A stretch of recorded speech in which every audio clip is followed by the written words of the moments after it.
పెళ్ళైనా పండగైనా వేడుక ఏదైనా పట్టుచీరల ప్రత్యేక వేదిక వారాహి సిల్క్స్. మనందరికీ తెలుసు విమానాల్లో బ్లాక్ బాక్సులు ఉంటాయని. అదే తరహాలో ప్రైవేట్ అలాగే ఆర్టీసీ బస్సెస్లో కూడా బ్లాక్ బాక్సులు పెడితే చాలా వరకు ప్రమాదాలను నివారించవచ్చు అని చెప్పి సూచిస్తున్నారు ప్రముఖ రవాణా రంగ నిపుణులు అలాగే జేఎన్టీయు ఎక్స్ ప్రొఫెసర్ అయినటువంటి లక్ష్మణ్ రావు గారు. ఒక్కసారి వారితో మాట్లాడదాం. సార్ నమస్తే అండి. నమస్తే మేడం.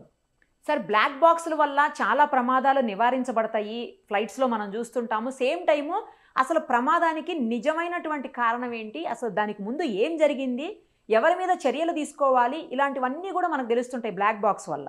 మీరు చాలా మంచి సూచన చేశారు.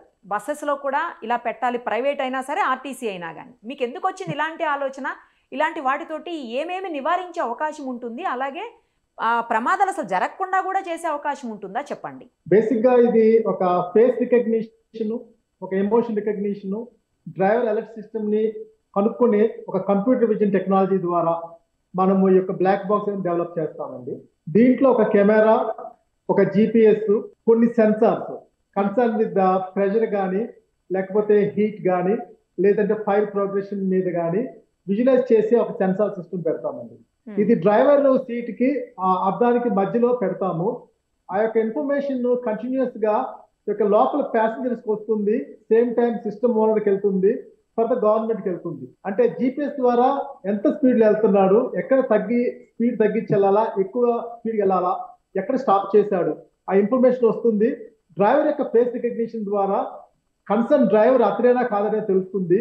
తర్వాత ఈ యొక్క డ్రైవర్ యొక్క ఎబిలిటీస్ ఏ విధంగా ఉన్నాయని ట్రాక్ చేసే వ్యవస్థ ఉంటుందండి. దీనికి అనుసంధానంగా మనం కనెక్ట్ చేసేటప్పుడు ఈ యొక్క విండోస్ అనేటికి ఆటోమేటిక్ గా ఈ యొక్క బ్లాక్ బాక్స్ నుంచి ఒక కనెక్టివిటీ కేబుల్ పెడతామండి, లేదా వైర్లెస్ కేబుల్ పెడతాము. That will be connected at the rare side of the bus అండి. ఎప్పుడైతే ఈ యొక్క ఫైర్ కానీ ఏ ట్రైన్ డేటా ద్వారా ఫైర్ కానీ స్మోక్ కానీ లేదు డ్రైవర్ యొక్క మిస్బిహేవియర్స్ వచ్చినప్పుడు వెహికల్ కి కొలిజన్ దగ్గరగా అయ్యింది అనగానే గ్లాసెస్ అన్ని ఆటోమేటిక్ గా పైకి రేజ్ అయ్యే విధంగా ఉంటుంది. ఆ విధంగా యొక్క డ్రైవర్ యొక్క బిహేవియర్, ప్యాసింజర్ యొక్క ఫెసిలిటీ అనేది మనం బస్ కి ఇచ్చామంటే యాక్సిడెంట్ నుంచి బయటపడవచ్చండి. ఏ విధంగా ఎయిర్ క్రాఫ్ట్ కి మనకి ఈ యొక్క విండోస్ ఓపెన్ అవుతాయో, ఏ విధంగా ఒక పాత్ గైడెన్స్ ఇస్తుందో అటువంటి సిస్టమ్ ని బస్ కి పెడితే ఇది hardly it may take 3 to 4 lakhs అండి, బట్ ఇట్స్ వర్త్ మేకింగ్. అంటే తర్వాత డీకోడ్ చేసినప్పుడు మనకు అన్ని వివరాలు తెలుస్తాయి. అలాగే డ్రైవర్స్ కూడా ఏంటంటే బ్లాక్ బాక్స్ ఉందన్న భయంతో కాస్త జాగ్రత్తగా నడిపే అవకాశం కూడా ఉంటుంది, ఎందుకంటే ఎప్పటికప్పుడు ఇన్ఫో ఇక్కడ నుంచి వెళ్ళిపోతుంటుంది కాబట్టి అధికారులకు. అంటే సైకలాజికల్ బిహేవియర్ మీద ఈ రోజున చాలా నీడ్ ఉందండి. ఇండియన్ మిక్స్డ్ ట్రాఫిక్ కండిషన్స్ కి how the psychological behaviour of the driver and పక్కన వెహికల్స్ యొక్క సైకలాజికల్ బిహేవియర్ ఏ విధంగా వెళ్తుంది, ఒక డ్రైవర్ బిహేవియర్ వల్ల ఫుట్ ప్రింట్ అనేది వెహికల్ మీద పడేటప్పుడు ఇప్పుడు రీసెంట్ జరిగిన యాక్సిడెంట్ లో కూడా డ్రైవర్ బిహేవియర్స్ వల్ల జరిగిందండి. అది ఒక డ్రైవర్ ముందే పడిపోయాడా లేదా హిట్ అయి పడ్డాడా పక్కన పెడితే ఇద్దరు డ్రైవర్స్ యొక్క మిస్బిహేవియరల్ సైకలాజికల్ డెఫిషియన్సీ వల్ల ఈ యాక్సిడెంట్ కి కన్వర్ట్ అయినట్టుగా మనం చూడొచ్చు. ఇర్రెస్పాన్సిబుల్ గా ఉండే వ్యవస్థని మనము బయటకు నెట్టొచ్చేది నా ఉద్దేశం బ్లాక్ బాక్స్ ద్వారా. Correct sir. మీరు రవాణా రంగ నిపుణులుగా ఉన్నారు కాబట్టి అక్కడ వాళ్ళకి సజెస్ట్ చేశారా, అంటే డిపార్ట్మెంట్ వాళ్ళకి, ఆర్టీఏ వాళ్ళకి ఎవరికన్నా సజెస్ట్ చేశారా ఇలాంటిది చేయొచ్చు కదా అని, లేదా గవర్నమెంట్ కి కానీ ఎప్పుడన్నా సజెషన్స్ ఇచ్చారా? నేను గత గవర్నమెంట్ లో road safety cabinet sub committee member నండి. రోడ్ సేఫ్టీ పాలసీ మేకింగ్ అప్పుడు నేను కొన్ని ఇన్పుట్స్ ఇచ్చాను వాళ్ళకి. కాకపోతే మనకి ఎలా ఉంటుందంటే గవర్నమెంట్ సెక్టర్ లో ఆఫీసర్స్ కి కంప్లీట్ గా నాలెడ్జ్ ఉన్నట్టుగా వాళ్ళ బ్యూరోక్రటిక్ అడ్మినిస్ట్రేటివ్ సెటప్ లోనే వాళ్ళు తెలిసింది ఒక వేదంగా ముందుకెళ్తున్నారు. కానీ ఈ రోజున మనకి దేశానికి కావాల్సింది ఒక సైంటిఫిక్ బోర్డు, ఒక రీసెర్చ్ ని ప్రాక్టికల్ గా తీసుకెళ్లగలిగే బోర్డుని పెట్టుకోవాలండి. పెట్టుకుంటే ఇటువంటి ఖచ్చితంగా ఇంప్లిమెంట్ అవుతాయి.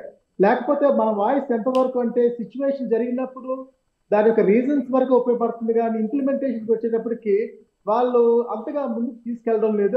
అది రీజన్ మనకు తెలియదు. కానీ బట్ డెవలప్డ్ కంట్రీస్ లో మాత్రం సైంటిఫిక్ బోర్డుకి చాలా వాల్యూ ఉంది. మన దేశంలో కూడా సైంటిఫిక్ బోర్డుకి విలువ ఇచ్చి ఈ విలువలతో కూడిన కొన్ని రికమెండేషన్స్ ని ఖచ్చితంగా తీసుకుంటే మంచిదండి. ఈ రోజున బస్సుకి ఆ యొక్క విండోస్ ఆటోమేటిక్ ఓపెన్ అయినా బస్సులో లోపల ఏ ట్రైన్ డేటా సెట్ చేసుకొని ఎప్పుడైతే ఫైర్ కానీ స్మోక్ వచ్చిందంటే ఆటోమేటిక్ గా అలర్ట్ సిస్టమ్ వచ్చే వ్యవస్థ, driver face recognition emotion display అయ్యే వ్యవస్థను కనుక పెట్టుకుంటే, అదే విధంగా ఈ యొక్క వోల్వో హై టెక్నాలజీ బస్సెస్ ని ఆ రోడ్డు పంపించేటప్పుడు ఒక ఏ ట్రైన్ డేటా సెట్ పెట్టుకోవాలండి. పెట్టుకున్నప్పుడు నైట్ విజన్ కెమెరాతో ట్రాక్ చేస్తున్నప్పుడు రోడ్డు మీద ఒక ఏదైనా వెహికల్ పడున్నా కానీ ఇమీడియట్ గా అలర్ట్ వస్తుందండి డ్రైవర్ కి. ఇప్పుడు మనకి గూగుల్ మ్యాప్ లో ఏ విధంగా అడుగుతారో మనల్ని ఏదైనా బ్లాక్ అయింది చెప్పమని, అటువంటి ఇన్ఫర్మేషన్ కెమెరా ద్వారా వచ్చేస్తుందండి. అటువంటిది అడ్వాన్స్డ్ గా వెళ్ళాలండి వీళ్ళు. మా ఖర్చు అయితే ఒక 100 మీటర్స్ కి ఒక 20-30,000 కూడా కాదు. ఈరోజు కెమెరాస్ కానీ లైట్ సిస్టమ్ కానీ ఫ్లైవీల్ టెక్నాలజీ వాడే పని అయితే అసలు పవర్ ఖర్చు కూడా కాదండి వీళ్ళకి. దీనికి ఏంటంటే institute should be practical industrial hubs గా కన్వర్ట్ అవ్వాలండి. ఎందుకంటే గవర్నమెంట్ చాలా పాలసీస్ లో ఫండింగ్ చేస్తుంది కాబట్టి ఈ యొక్క స్టూడెంట్స్ చేసేది కానీ లేదా రీసెర్చ్ చేసేది కానీ ప్రాక్టికల్ తీసుకెళ్తే దాన్ని రెస్పాన్సిబిలిటీ ఇస్తే గవర్నమెంట్ ఖచ్చితంగా ఈ సొల్యూషన్స్ వస్తాయని నా ఉద్దేశం. ప్రొఫెసర్ గారు, మీకున్నటువంటి రవాణా రంగ అనుభవంతో ఒక్క క్వశ్చన్కి ఆన్సర్ చెప్పండి. ఇందులో డ్రైవర్ నిర్లక్ష్యం 100% ఉందా లేదా చెప్పండి సార్. ఇది 100% డ్రైవర్ సైకలాజికల్ మిస్బిహేవియర్ కారణం వల్ల ఈ యాక్సిడెంట్ అయిందండి.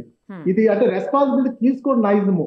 ఇదివరకు మీకు గత ఒక 20 ఏళ్ళు ఎన్టీ రామారావు రూలింగ్ టైంలో ఆర్టీసీ డ్రైవర్స్ భయపడేవాళ్ళు యాక్సిడెంట్ జరిగితే ఏం పనిష్మెంట్ ఇస్తారో అని. ఈ రోజున అసలు డ్రైవర్స్ కి అసలు భయం లేదండి. ఏమి జరగదు అనుకుంటున్నారు, పనిష్మెంట్స్ లేవు.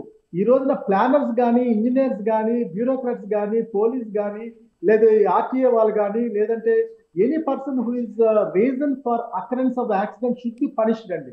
జాబ్ తీయాలా, నేను ఒకటే చెప్తా, ఈవెన్ పిహెచ్డి చేసే వాళ్ళకు డిస్క్వాలిఫై చేయమని చెప్తానండి. They are not proper in behaviour of extending the knowledge. అటువంటి యాటిట్యూడ్ ఉండాల్సిన రోజులండి. చాలా కరెక్ట్గా చెప్పారు సార్ ప్రొఫెసర్ గారు.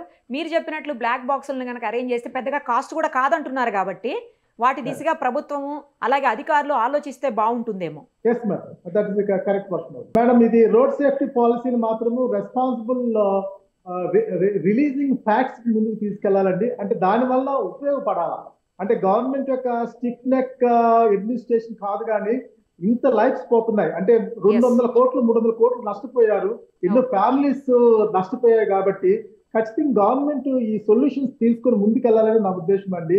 ఇది ఏదో మాకు తెలిసిందే వేదం అనుకుంటే తప్పు అవుద్ది. ఇంటర్నేషనల్ గా కానీ నేషనల్ గా కానీ ఇక కొన్ని ప్రాక్టికల్ ఆన్సర్స్ వచ్చినప్పుడు సొల్యూషన్స్ వచ్చినప్పుడు ఇంప్లిమెంట్ చేసుకుంటే బోత్ బస్ మ్యానుఫ్యాక్చరర్ కానీ బస్సు కొనుక్కున్న ఓనర్ కానీ డ్రైవర్ కానీ గవర్నమెంట్ కానీ should really look in to this matter అండి. బ్లాక్ బాక్స్ అనేది చాలా ఇంపార్టెంట్. కరెక్ట్గా చెప్పారు. Thank you sir, thank you so much.